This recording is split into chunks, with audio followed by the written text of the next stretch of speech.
भाव से ऊपर उठ करके नेता सदन मदद करें और हमें उम्मीद है अध्यक्ष महोदय कम से कम नेता सदन इस बार सत्य बोलें। बहुत बहुत धन्यवाद। लेफ्ट से राइट, माननीय मुख्यमंत्री जी, माननीय मुख्यमंत्री जी।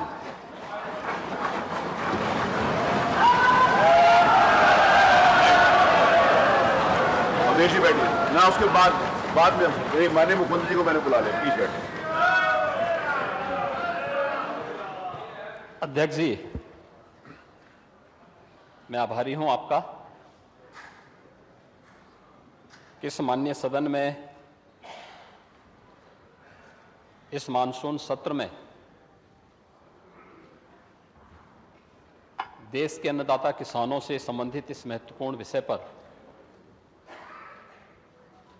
आपने 3 दिवसीय इस चर्चा को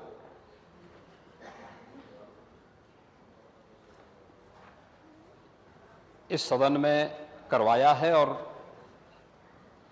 माननीय नेता प्रतिपक्ष को लेकर के कुल 33 सदस्यों ने अब तक इसमें चर्चा में भाग लिया। मैं उन सभी माननीय सदस्यों और दलीय नेताओं का भी हृदय से धन्यवाद देता हूं जिन्होंने नेता विरोधी दल के विचारों को मैं सुन रहा था, पूरा सदन भी सुन रहा था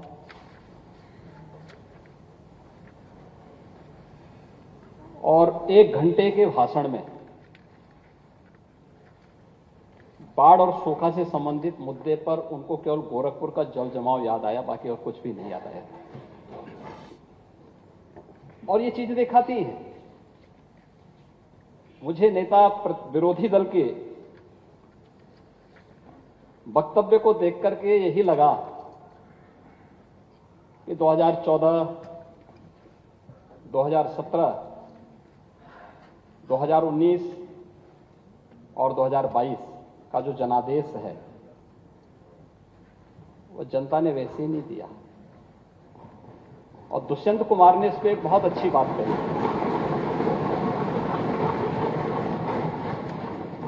महोदय, दुष्यंत कुमार ने एक बात कही थी कि तुम्हारे पांव के नीचे कोई जमीन नहीं, कमाल यह है फिर भी तुम्हें यकीन नहीं।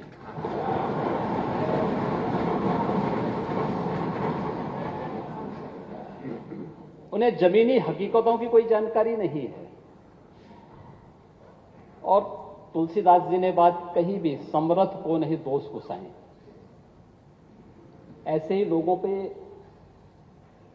बातें अक्सर से सही बैठती हैं,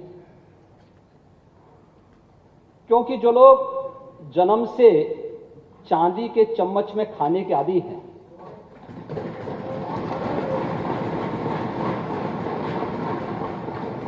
वे गरीब की समस्या को क्या समझेंगे। ओह, मैं आ रहा हूं, वहां भी आ रहा हूं। वे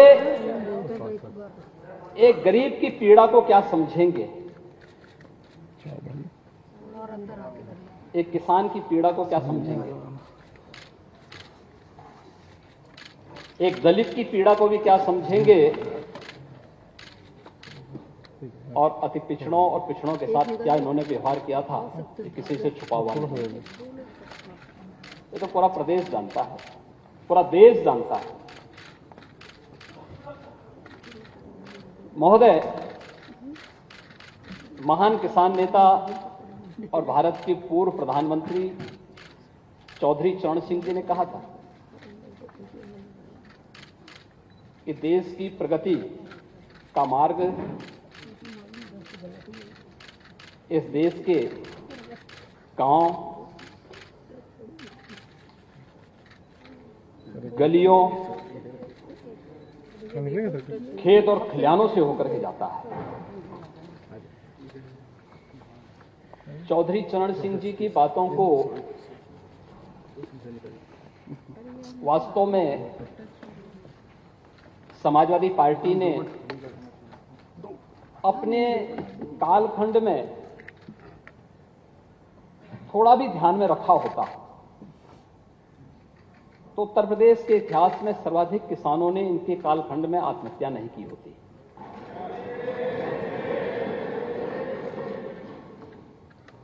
और मुझे चौधरी चरण सिंह जी की बातों के साथ ही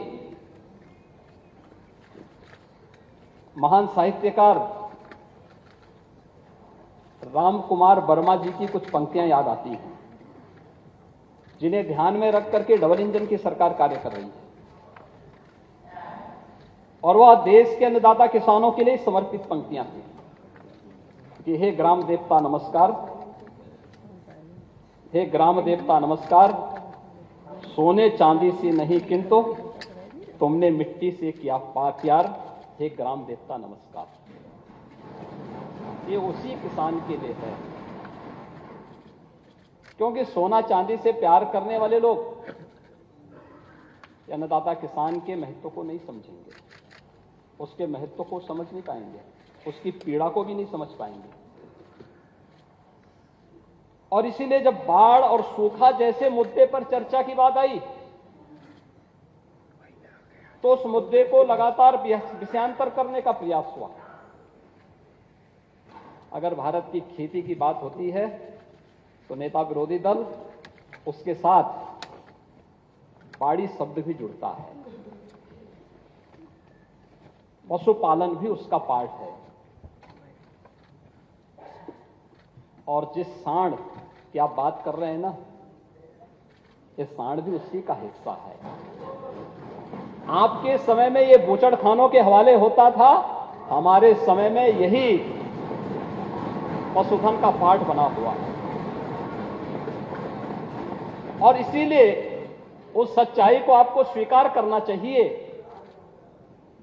कि आप अपनी विफलता को छुपाने के लिए, कुछ पेपर की कटिंग थी, लगता है कि होमवर्क करते समय शिवपाल जी ने कुछ पुरानी कटिंग भी बीच बीच में रखवा दी, क्योंकि ये तो इतिहास गवाह है कि जब परिवार में सत्ता का संघर्ष आगे बढ़ता है तो कुछ न कुछ चीजें तो सामने आएंगी। और पुराने जो है अनुभवी नेता हैं, शिवपाल जी तो इतना पापड़ बेले हैं, तो कुछ तो सामने आएगा, कुछ तो परिणाम सामने आने चाहिए। और शिवपाल जी, आपके प्रति हमारी बहुत सहानुभूति है। आपके साथ अन्याय हुआ है, हम जानते हैं। और इसीलिए आपके साथ ये लोग न्याय करेंगे नहीं, फिर भी आपकी कीमत को समझेंगे नहीं। ये तो दोनों की तो मित्रता है ही।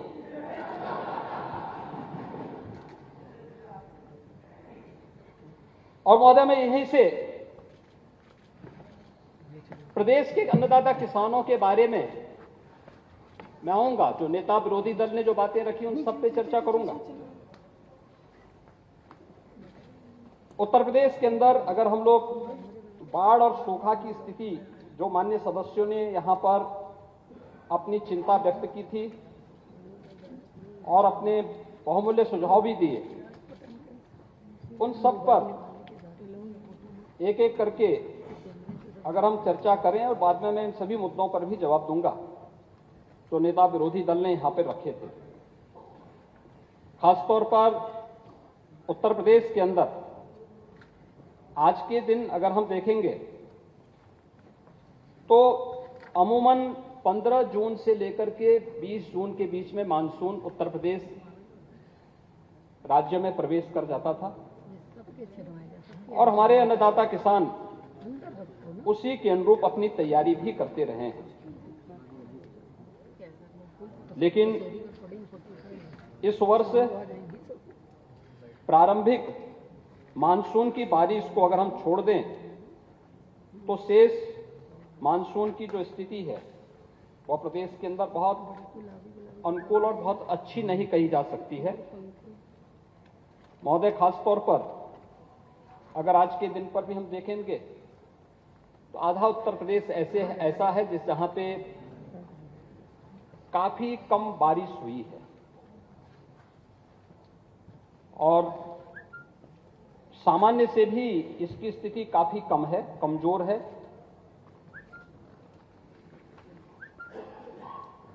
ये स्थिति उत्तर प्रदेश के लिए अगर हम देखेंगे पश्चिम के कुछ जनपदों में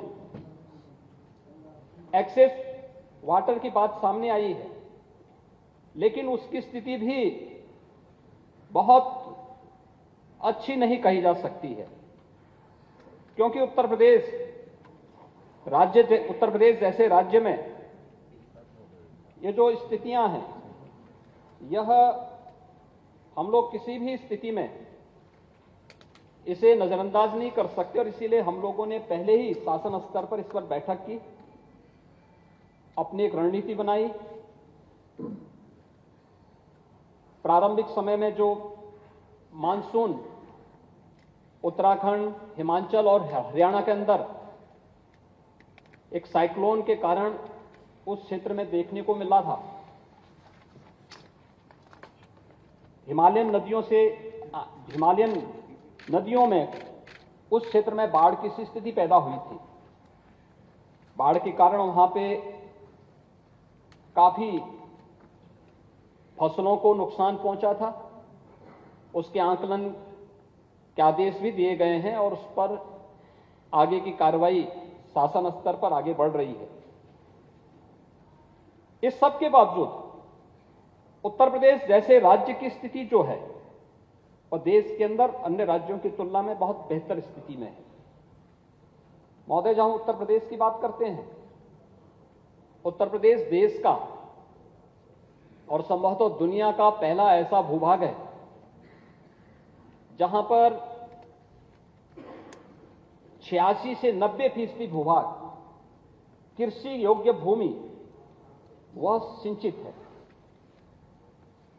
नहरों से, सरकारी नलकूपों से और निजी नलकूपों से भी उन्हें आच्छादित करने का प्रयास वहां आच्छादित किया गया है। और उसी का परिणाम है कि अगर हम देखेंगे तो अब तक कृषि जो हमारे पास जो डाटा है उसके अनुसार अगर हम देखेंगे तो कृषि बुवाई का जो सामान्य प्रतिशत है वह लगभग 88% फसलों को किसानों ने उसकी बुवाई हुई है, और धान की नर्सरी भी लगभग 100% नर्सरी अब तक लग चुकी है। हां, उस पर कम बारिश के कारण या अन्य कारणों से थोड़ा नुकसान जरूर हुआ होगा। उस पर सरकार अपने स्तर पर सरकार की कार्रवाई आगे बढ़ रही है। महोदय, उत्तर प्रदेश की जो एक विशिष्टता है, इसी का परिणाम है। सिंचाई की अतिरिक्त सुविधा होने, अतिरिक्त विकल्प होने का परिणाम क्या है? देश के कुल कृषि योग्य जो भूमि है वो 11% भूमि उत्तर प्रदेश के अंदर है। देश की आबादी का 16% आबादी उत्तर प्रदेश में निवास करती है, लेकिन देश की कुल खाद्यान्न आपूर्ति यानी खाद्यान्न का जो उत्पादन है उत्तर प्रदेश में 20% होता है। यानी 11% कृषि योग्य भूमि पर उत्तर प्रदेश का अन्नदाता किसान 20% अन्न उत्पादन करता है, और 20% अन्न उत्पादन का मतलब ये दिखाता है कि उत्तर प्रदेश के किसान ने अपने परिश्रम से, अपने पुरुषार्थ से उत्तर प्रदेश को आगे बढ़ाने में अपने स्तर पर किसी भी प्रकार की कोताही नहीं की। सरकार लगातार इस दिशा में अपने स्तर पर प्रयास कर रही है कि किसानों को अधिक से अधिक सुविधाएं दे सकें, और इस दिशा में जो सरकार के स्तर पर अब तक प्रयास प्रारंभ हुए हैं, इसमें अगर हम बाढ़ और सूखा से संबंधित बात करें, प्रदेश ने गत वर्ष की तुलना में अगर आप देखेंगे, इस वर्ष ही अब तक प्रदेश ने उन किसानों को मुआवजा देने का कार्य प्रारंभ किया है जो पहले चरण में आपदा की चपेट में आए हैं, और उन्हें अभी तक किसान ने मुआवजा देने की कार्रवाई प्रारंभ कर दी है। और इस सरकार लगातार इस दिशा में 2017 से ही कार्य कर रही है। अगर हम देखेंगे 2017 में 61,320 किसानों को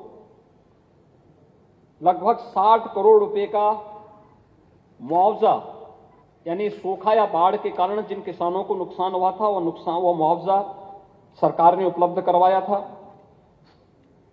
इसी प्रकार से 2018-19 में भी प्रदेश के 3,84,113 किसानों को 212 करोड़ रुपए से अधिक का मुआवजा उपलब्ध कराया गया। इसमें ज्यादातर जो मुआवजा था वह सूखा से संबंधित था। सूखे से पीड़ित जो किसान थे उन लोगों को यह मुआवजा उपलब्ध करवाया गया। प्रदेश सरकार ने 19-20 में भी 64 करोड़ 32 लाख का मुआवजा अन्नदाता किसानों को उपलब्ध करवाया गया। ये बाढ़ के कारण जो पीड़ित किसान थे उन लोगों को। 20-21 में भी प्रदेश सरकार ने 120 करोड़ का मुआवजा किसानों को उपलब्ध करवाया था। यह 3,62,600 से अधिक किसानों को बाढ़ से जिनकी फसलों को नुकसान हुआ था उन किसानों को उपलब्ध कराया। 21-22 में भी प्रदेश सरकार ने 475 करोड़ रुपए 13,94,900 से अधिक किसानों को बाढ़ के कारण और ओलावृष्टि के कारण जो उन्हें फसल को नुकसान हुआ था उसके लिए उन्हें कंपनसेशन दिया। 22-23 में भी प्रदेश सरकार ने 427 करोड़ रुपए प्रदेश के 12,14,000 से अधिक किसानों को मुआवजे के रूप में वितरित किए, जिनमें बाढ़ और ओलावृष्टि के कारण, अतिवृष्टि के कारण जिन किसानों को नुकसान हुआ था उसके लिए कंपनसेशन दिया है। और अब तक 8,400 से अधिक किसानों को प्रदेश सरकार बाढ़ के कारण जो क्षति हुई है उसका कंपनसेशन उपलब्ध करवा चुकी है। महोदय, अगर हम देखेंगे तो प्रदेश सरकार ने बाढ़ और सूखा के साथ साथ अन्य इस दिशा में अनेक कदम उठाए हैं और कैसे इनसे बचाव के उपाय किए जा सकते हैं, क्योंकि एक ही समय में इस बार हमने देखा होगा पश्चिमी उत्तर प्रदेश में बाढ़ आई, लेकिन 40 से अधिक जनपद ऐसे थे जहां पे सूखे की चपेट में प्रदेश था। काफी बड़े भूभाग में किसान बारिश के लिए इंतजार करता रहा, लेकिन बाद में बहुत सारी जगह सिंचाई विभाग ने अपने स्तर पर प्रयास किए, पावर कॉर्पोरेशन ने अतिरिक्त बिजली सप्लाई करने की कार्रवाई प्रारंभ की। इस संबंध में शासन स्तर पर बैठकों का दौर प्रारंभ हुआ। नोडल अधिकारी और प्रभारी मंत्रियों ने जनपदों के दौरे प्रारंभ किए और परिणाम धीरे धीरे करके ये प्रक्रिया आगे बढ़ती गई और आज प्रदेश सरकार ने इस दिशा में जो प्रयास प्रारंभ किए उस दिशा में जो कार्य प्रदेश सरकार ने किए, बाढ़ पीड़ितों की राहत के भी जो कार्य किए गए, जिन क्षेत्रों में बाढ़ आई पहली बार हुआ है 2017 से। मुझे याद है 2017 में जब मैं लखीमपुर खीरी के गांव में और सीतापुर में भी एक गांव में बाढ़ पीड़ितों से मिलने के लिए गया था, तो बाढ़ पीड़ितों को राहत के लिए उस समय तक सूखे ब्रेड उपलब्ध कराए जाते थे। कोई मुआवजा नहीं दिया जाता था। आपदा राहत कोष के पैसे का बंदर बांट ज्यादा हो जाता था। मैंने उसी दिन पूछा, मैंने कभी ये क्या राहत में केवल ब्रेड उपलब्ध कराया जा रहा, सूखा ब्रेड?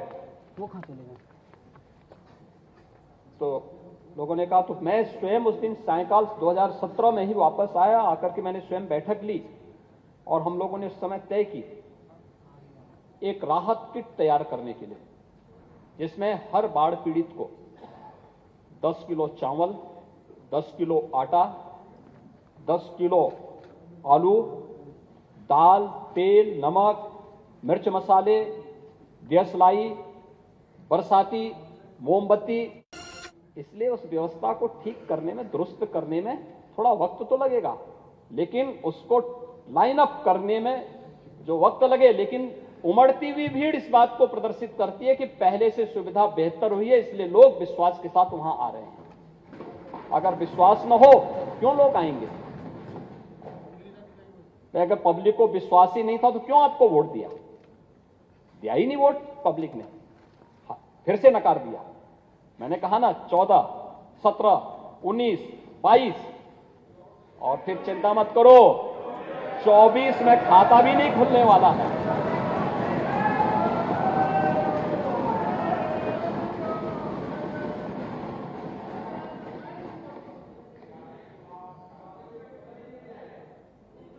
चौबीस में डबल इंजन की सरकार फिर से रिपीट करेगी, और मैं फिर इस बात को कहता हूं, मैं तो फिर से कह सकता हूं कि चच्चो अभी से रास्ता तय कर लो अपना।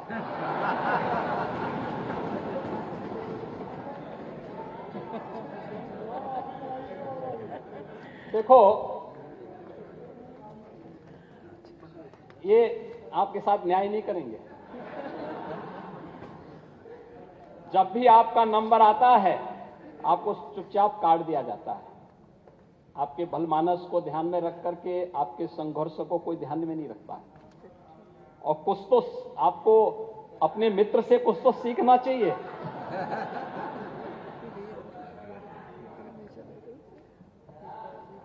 नहीं, ये दरार नहीं है।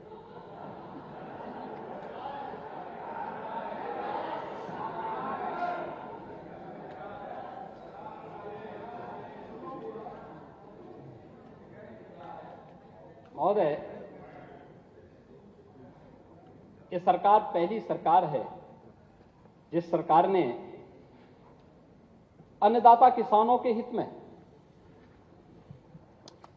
दो अन्य महत्वपूर्ण कदम उठाए थे। एक, वन्यजीव और मानव संघर्ष को आपदा की श्रेणी में घोषित करना। ये हमारी सरकार ने अपने पहले कार्यकाल में उठाया है। और कोई भी व्यक्ति, वह सर्पदंश से मरे, आपके पसंदीदा सांड से मरे, किसी, हाँ, हम तो, हमारे लिए तो प्रिय है ही। हम तो नंदी के रूप में पूजा करते हैं सांड को, हम तो करते ही हैं। शिवपाल जी, क्या आप नहीं करते हैं? क्या करते हैं ना? तो कुछ तो समझाया करो।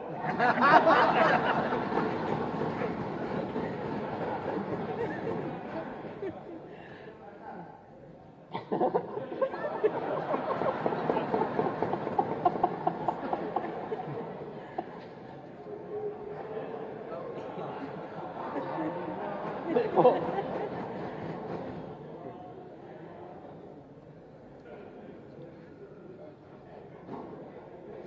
सर्पदंश से, वन्यजीव से, सांड के मारने पर, ये सभी को आपदा की श्रेणी में घोषित करने वाला उत्तर प्रदेश देश का पहला राज्य है। और पहली बार आपने देखा होगा, ठीक है, आपको अवसर नहीं मिल पाया। जनता ने इस लायक नहीं समझा कि आप कर नहीं सकते, इसलिए कहा कि भाई आप बाहर जाइए। और इसलिए डबल इंजन की सरकार आई। डबल इंजन की सरकार ने आते ही अन्नदाता किसानों के हित में ये कदम उठाए, और आज हर किसान को स्वतःस्फूर्त भाव के साथ मिल रहा है। बिजनौर की जो चर्चा नेता विरोधी दल कर रहे थे, आपको मालूम होगा कि वहां पे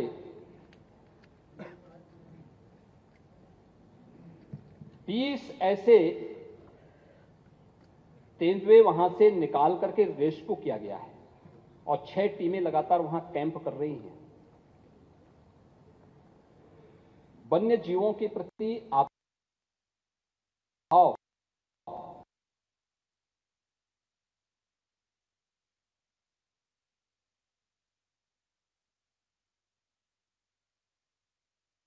स्थानों पर उन्हें पहुंचाने का कार्य भी करने की तैयारी सरकार कर रही है।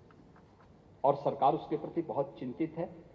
सरकार लगातार वहां पे वन विभाग के लोग और इसके विशेषज्ञ कैंप कर रहे हैं, लगातार वहां पर कार्य किया जा रहा है और हर एक को हम लोगों ने इस दिशा में प्रयास किया है। महोदय, यहां पर मैं नेता विरोधी दल को एक और पूछना चाहता हूं,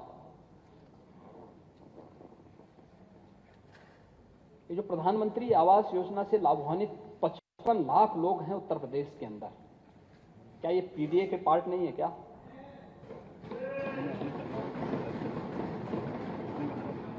$55 लाख लोग, क्यों नहीं इन्हें आवास मिला था? इसलिए नहीं कि क्यों दलित थे, गरीब थे। ये 55 लाख लोगों को 2017 से लेके अब तक आवास दिलाए गए हैं।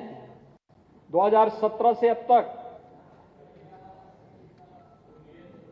फिर वही कह रहे हैं ना, इंदिरा आवास में कितना पैसा मिलता था, कितना पैसा मिलता था?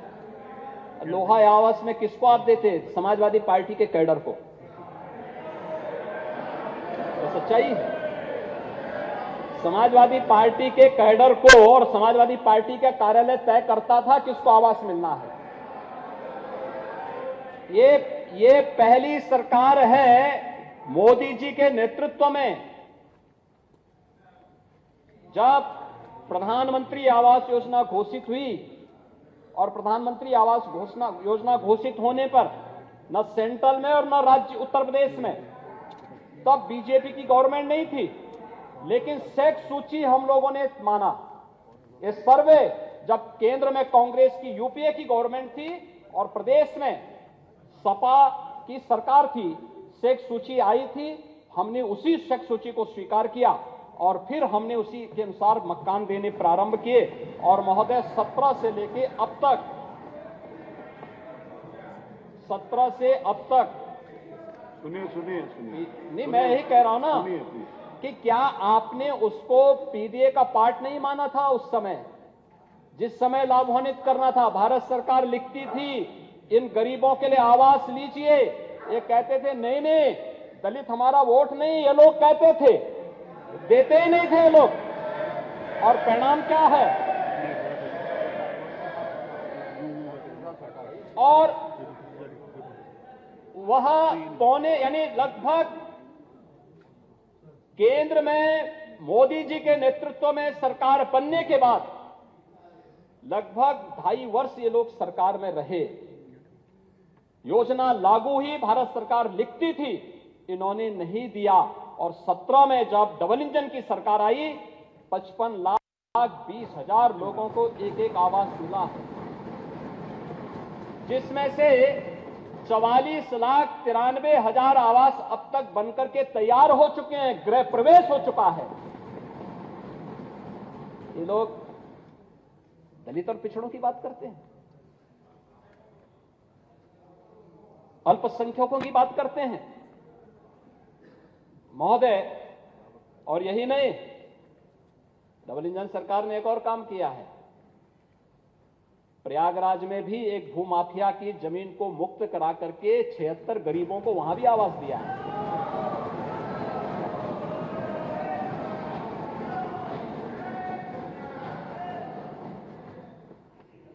महोदय,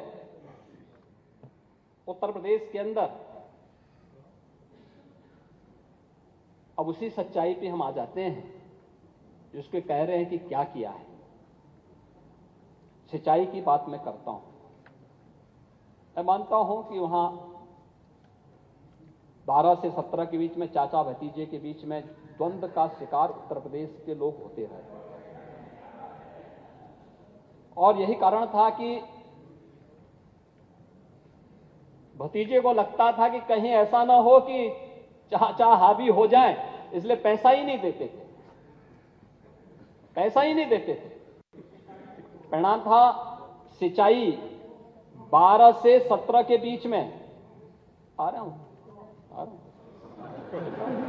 बहुत चिंता मत करो, आपकी सारी जिज्ञासाओं को दूर कर दूंगा एक झटके में, एक एक करके।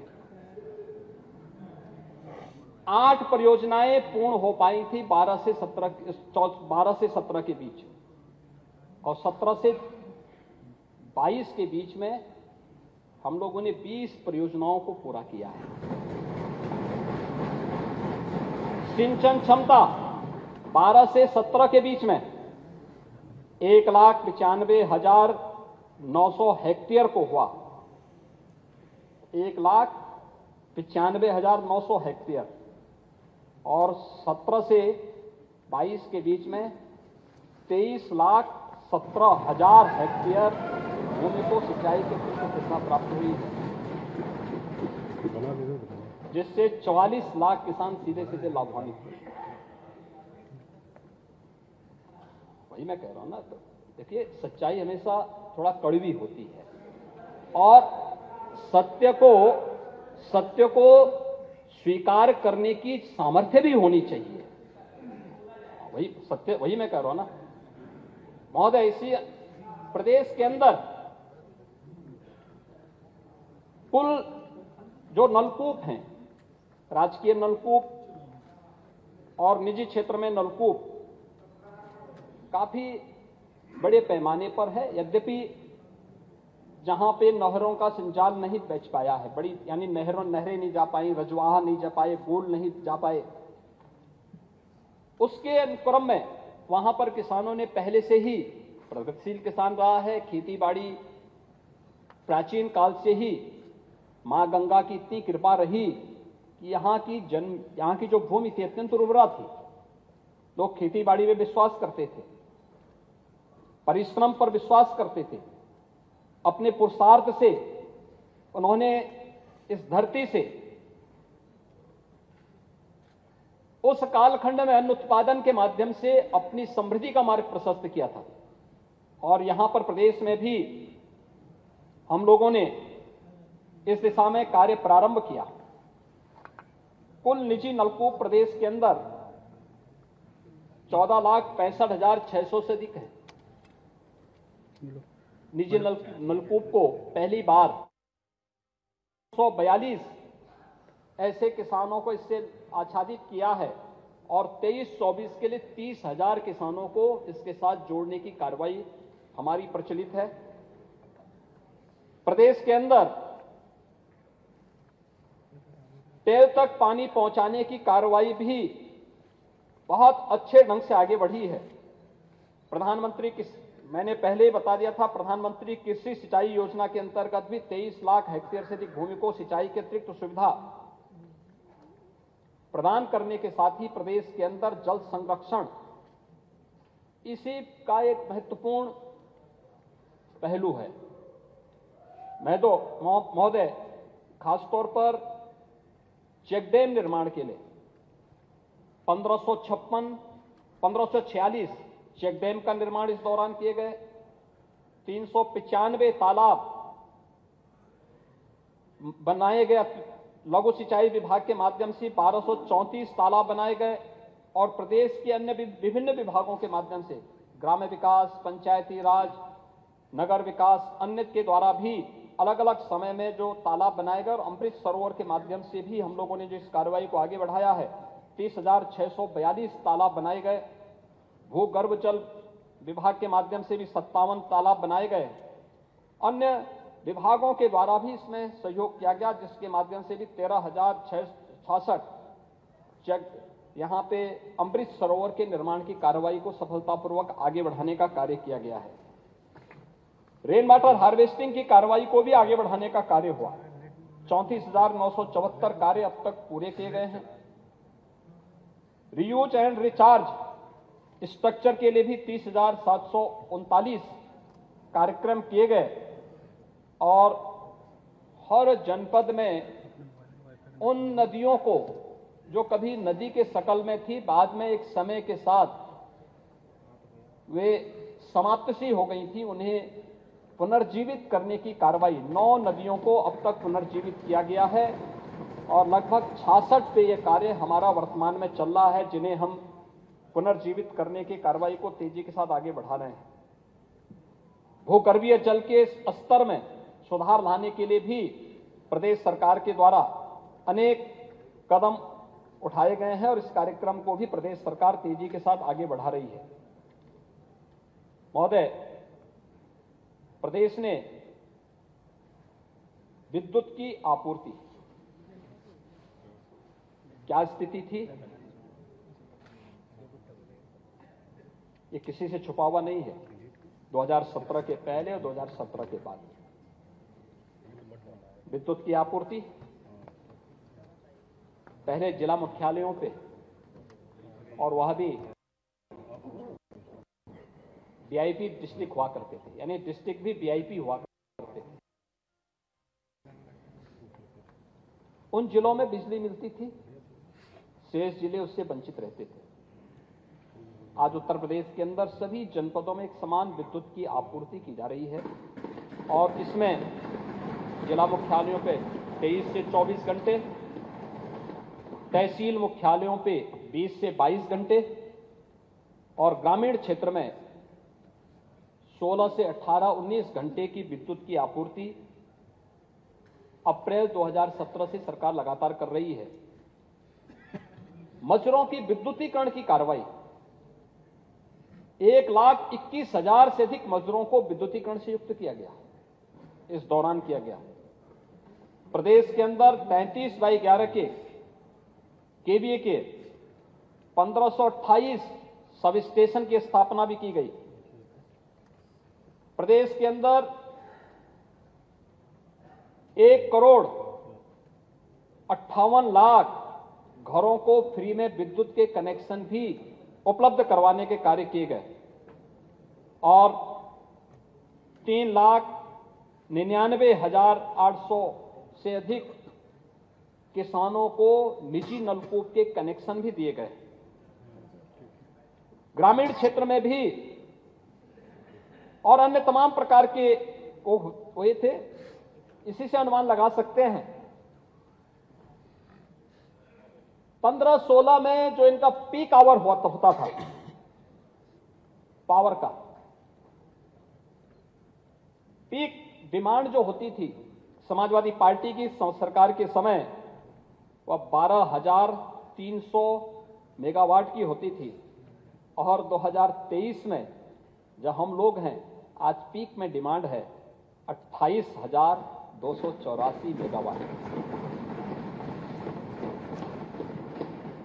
यानी ये दिखाती है कि पिछली सरकार के पास विकास का कोई अपना एजेंडा नहीं था, व्यक्तिगत एजेंडा था। व्यक्तिगत एजेंडा परिवार का एजेंडा था। और आएंगे ना, बहुत सारी जगह आऊंगा मैं उस पर भी, अभी उस पर भी आ रहा हूं महोदय। इसके अलावा प्रदेश के अंदर जो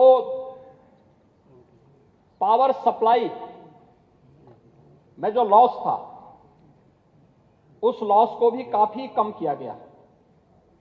यानी 2017 के पहले ये लगभग 22% था और 2017 के पहले आज 2023 में जब हम लोग आए हैं, ये लगभग 17% के आसपास है। ये चीजें दिखाती हैं कि सरकार के स्तर पर कुछ रिफॉर्म भी हो रहे हैं और कार्रवाई आगे बढ़ रही है। अगर हम प्रदेश के अंदर बिजली के मीटर की भी व्यवस्था देखेंगे तो पहले 2017 के पहले 1,08,00,000 विद्युत के मीटर थे। आज 3,27,00,000 से अधिक विद्युत के मीटर भी संयोजित किए गए हैं और इनकी कार्रवाई आगे बढ़ रही है। महोदय, अगर प्रदेश के अंदर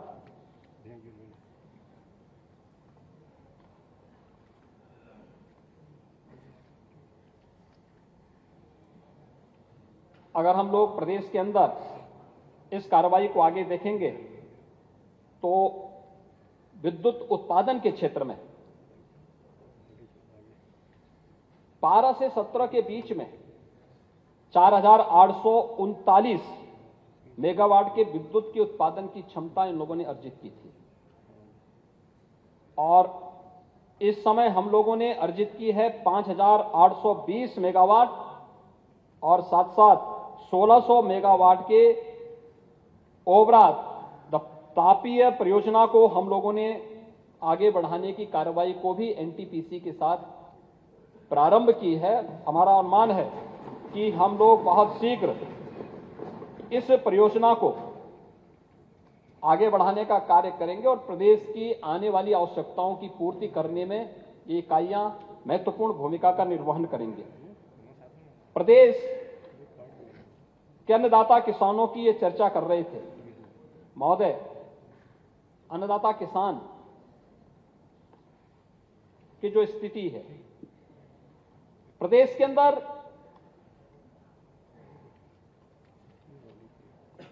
मुझे आश्चर्य होता है एमएसपी क्या होता है। नेता विरोधी दल को संभवतः मालूम नहीं होगा, मालूम होना चाहिए।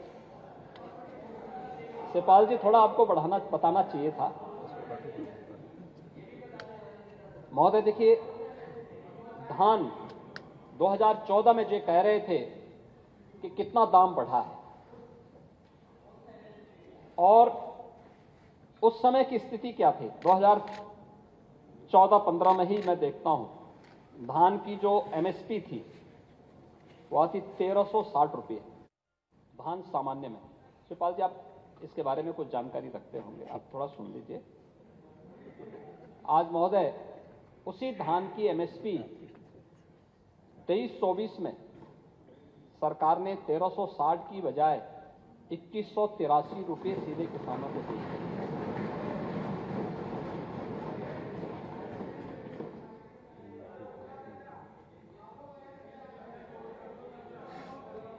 हाँ, मैं आऊंगा उस पर भी, मैं आऊंगा, मैं उस पर भी आ रहा हूं,